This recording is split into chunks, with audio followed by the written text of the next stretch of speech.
Saya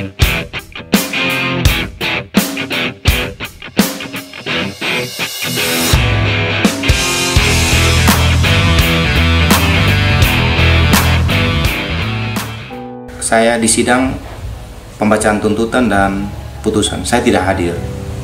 Kenapa saya tidak hadir? Karena sidang dari hari pertama itu saya sudah sampaikan kepada komisi sidang untuk saya tidak ditekan, saya tidak diintimidasi secara kewenangan, dan saya merasa benar-benar saya ditekan dalam memberikan keterangan saat itu. Contoh yang paling konkret. Kan di dalam pemasangan polis lain itu ada rangkaian cerita dari tanggal berapa ke tanggal berapa, tetapi mereka hanya mau katakan tanggal 27, kamu buat apa? Karena peristiwa pemasangan polisian itu pada tanggal 27. Nah, seharusnya kenapa saya memasang polis lain pada tanggal 27 itu yang harus dijelaskan. Minta saya untuk menjelaskan, tetapi saya tidak diberi ruang itu. Saya tidak memberi ruang untuk menjelaskan sampai akhirnya bagaimana saya berada di tempat titik terakhir dan melakukan pemasangan polis lain. Jadi hanya berpatokan pada tanggal 27. Di tanggal 27 itu kan saya diberikan kesempatan untuk menanyakan salah satu pemilik rumah atau tempat penampungan yang saya polis lain dengan kondisi yang tidak ada minyak dalam drum itu. Jadi saya bertanya, apakah Krimsus yang pada tanggal 27 itu saya pergi, kamu menjelaskan kepada saya bahwa minyak Krimsus itu ilegal? Dia mengakui dalam sidang. Saya bertanya lagi beberapa fakta-fakta. Apakah kamu juga pernah memberikan anggota uang sejumlah 15 juta sebelum saya datang? Dia mengakui dalam, dan itu pun saya sampaikan, saya kasih penjelasan, langsung di-cut. Kamu jangan melebar kemana-mana. Nah, ini artinya dalam sidang terhadap saya ini tidak mencari fakta dan konstruksi apa yang harus mereka lihat di dalam fakta-fakta sidang itu, kan begitu. Jadi terkesan saya ini melanggar SOP pemasangan ini polis lain. Makanya saya bertanya, kok itu dianggap berbelit-belit? Saya kan tanya, kalau seandainya saya salah dalam pemasangan SOP polis lain itu, maka yang benar itu di mana? Perlihatkan kepada saya. Kalian jelaskan di dalam aturan yang mana sehingga jelas. Itu pertama, hal pertama. Yang hal kedua, teman-teman harus tahu bahwa saya pergi berada di tempatnya Ahmad atau Al-Ghazali itu bukan serta-merta tiba-tiba saya langsung berada di situ. Ada satu rangkaian penyelidikan. Rangkaian penyelidikan apa? Atas dugaan pidana-pidana yang ada. Nah, itu kan ada surat tugasnya. Pelaksanaan kegiatan itu saya juga melapor kepada atasan saya. Terus saya menyampaikan ke komisi sidang. Harusnya waskat itu pengawasan pimpinan terhadap saya itu harus langsung, itu dari Polresta, bukan dari, dan harus memberikan rekomendasi kepada saya. Kan 2 tingkat ke atas. Saya melaksanakan ini, saya melapor 2 tingkat ke atas.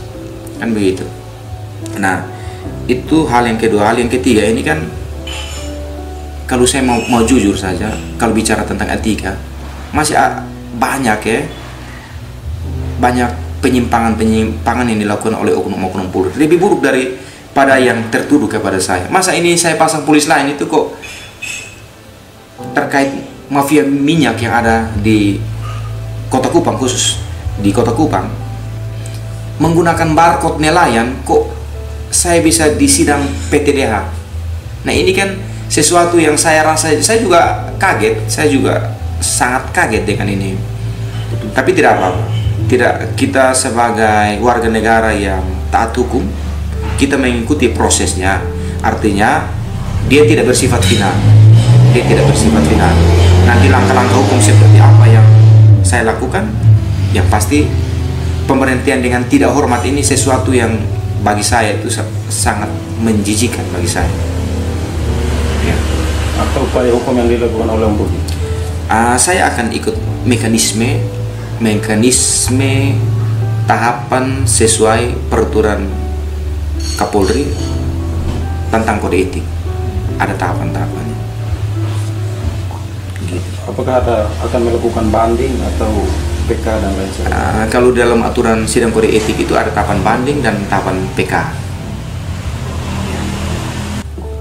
Teman-teman, saya harus sampaikan fakta sidang ya. Fakta sidang itu tak terbantahkan bahwa Ahmad pernah membeli minyak tanggal 15 Juni dan dia menyuap anggota, dan tak terbantahkan itu, dan dia mengakui itu dalam sidang itu. Dia menggunakan barcode. Pengujian barcode itu kan Ahmad mengatakan bahwa dia membeli minyak menggunakan barcode dan dia memiliki izin dan lain sebagainya, termasuk dia memiliki izin kapal. Setelah saya minta untuk dia perlihatkan izin-izinnya, kan tidak ada. Artinya pembelian yang dilakukan oleh Ahmad itu adalah dengan cara ilegal atau perbuatan melawan hukum yang dilakukan. Itu memenuhi syarat pasal 55 tentang migas. Itu jelas. Teruskan rangkaian penyelidikan. Rangkaian penyelidikan, saya melanjutkan rangkaian penyelidikan. Minyak yang dibeli itu dia simpan di mana? Ternyata kan dia mengakui bahwa di gudangnya dia. Saya pergi ke tempat gudang, minyaknya hilang. Tidak ada. Kenapa saya harus memasang polis lain? Karena modus daripada Ahmad ini membeli minyak menggunakan barcode, dia simpan di gudangnya dia, nanti ada mobil yang datang ambil. Yang saya polis lain itu adalah wadah yang korelasinya dengan tanggal 15 dia membeli minyak, kan begitu. Dia Ahmad itu saya sudah uji di sidang dan komisi sidang sudah melihat dia tidak punya barcode atas nama Ahmad, tidak punya. Jadi saya kan sudah bilang saya tidak punya masalah dengan Al-Ghazali maupun Ahmad, tetapi saya ingin menyampaikan faktanya. Terus Al-Ghazali pun mengakui, Al-Ghazali mengakui apa yang saya sampaikan, bahwa dia memberikan uang kepada anggota Polri 1 minggu sebelum saya datang. Minyak Krimsus itu ilegal, itu diakui dalam sidang. Kira-kira. Lalu, apakah tidak ada perbuatan pidana yang mereka lakukan? Kenapa harus bagaimana memproses saya? Terhadap mereka, asas equality before the law, selalu saya ingatkan itu. Bahwa kedudukan saya, kalau saya salah dalam melanggar hukum, saya diproses. Tapi mereka salah, mereka juga harus diproses. Kan begitu. Demikian. Jadi, pelanggaran kode etiknya tidak terbukti. Pelanggaran kode etik terhadap saya itu, kan itu propam PTDH saya, artinya mereka menganggap bahwa itu terbukti, ya kan? Tapi fakta sidangnya tidak. Fakta sidangnya kan saya minta perlihatkan tahapan mana yang saya langgar, kan begitu.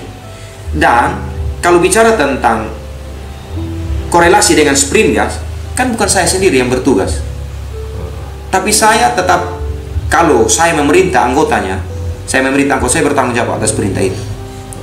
Tetapi kalau mereka melihat secara korporasi, mereka tahu bahwa ada jenjang masih di atas saya. Saya tidak pernah menyudutkan siapa-siapa, tapi saya ingin memberikan fakta.